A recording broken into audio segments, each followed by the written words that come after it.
j'ai fait une commande donc de vitamines et je suis tombé sur ce monsieur. Donc vous devez le connaître, je pense, surtout au niveau du bodybuilding.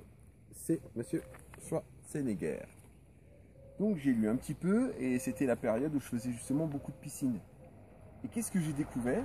C'est qu'au niveau de la sèche, monsieur Schwarzenegger donc conseille de faire de la course, conseille de faire de la marche et puis de la natation. Mais il précise bien, pas n'importe comment, surtout en période de sèche ou pour avoir la forme, pour garder la santé. Donc je vais vous retrouver la page et je vais vous présenter ça. Un article sur Arnold Schwarzenegger. Abdominaux et diète. Il est possible d'obtenir des abdos fantastiques en se limitant au seul entraînement. Il faut suivre une diète riche en protéines et pauvre en hydrates de carbone pour obtenir de beaux abdominaux faibles en hydrates de carbone. En période de perte de graisse, une telle diète aide à conserver le maximum de masse musculaire et en stimule par la même occasion l'élimination. Ne supprimez pas complètement les lipides de votre alimentation car pris en faible quantité, jaune d'œuf, viande rouge et huile végétale, ils contribuent aussi à brûler la graisse. Pour éliminer de la graisse, il faut en consommer. Afin de perdre toute la quantité de tissu adipeux accumulé, il convient d'enlever les féculents et hydrates de carbone de votre diète. Alors ensuite, il donne des conseils divers, donc je ne vais pas tout vous lire. Donc ensuite, il a précisé le type d'activité importe peu, ce qui compte, c'est surtout la manière dont vous la pratiquez. Donc il insiste sur la façon de pratiquer, notamment quand vous pratiquez le cardio, par exemple, ne pas s'arrêter à tout bout de champ. Donc l'activité aérobique est recommandée pour brûler la graisse, bien évidemment.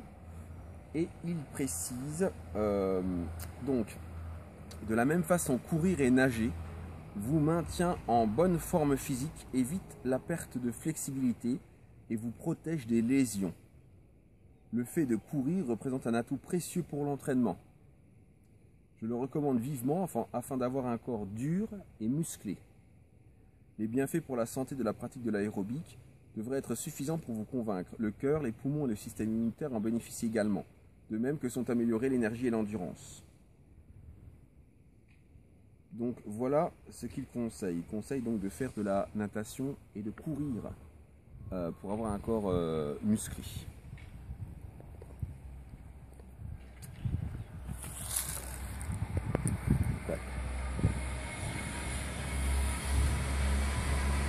Alors quand j'étais au lycée, je faisais souvent ça.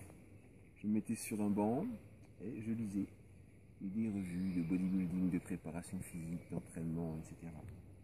Et puis je découvrais des champions et leur façon de s'entraîner. Je m'étonnais souvent, je me disais mais comment ils font pour faire 10 mouvements et avoir des bras énormes, avoir des cuisses énormes? Comment ils font? Parce que moi au karaté j'en fais des centaines et j'arrive jamais à avoir ces muscles-là. En fait, là, cette année, la différence avec les autres fois, c'est que j'ai rajouté de la natation dans ma préparation. J'ai pas encore mis tous les ingrédients, j'ai commencé uniquement à faire un peu de course, après j'ai fait de l'intervalle, après j'ai fait de la natation en période de diète. Donc même si j'ai loupé mon rebond, ça m'a servi quand même au niveau de ma préparation.